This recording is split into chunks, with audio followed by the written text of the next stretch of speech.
Hi friends, అందరు ఎలా ఉన్నారు? బాగున్నారా? Welcome to my Milky's world YouTube channel. ఈరోజు టాపిక్ వచ్చేసి బలం బలహీనత. టాపిక్లోకి వెళ్తే, ఒక ఊరిలో దశరథం అనే తోటమాలి ఉండేవాడు. దశరథం తన తోటలో కలుపు తీయడం, మొక్కలు నాటడం వంటి పనులు చేస్తున్నాడు. అతని 12 ఏళ్ల కొడుకు రాము కూడా తనకు తోచిన పనులు చేస్తూ తండ్రికి సహాయం చేస్తుండేవాడు.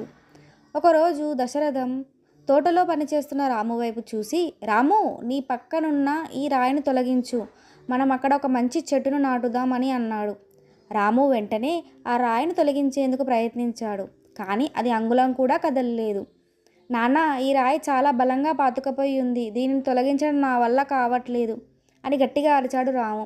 రాము తెలివితేటలను పరీక్షిస్తున్న దశరథం, బాబు, మళ్ళీ ప్రయత్నించు, నీ బలానంతటినీ ఉపయోగించు, ఎలాగైనా ఆ రాయిని పెకిలించి తొలగించు అని అంతే బిగ్గరగా అరిచాడు.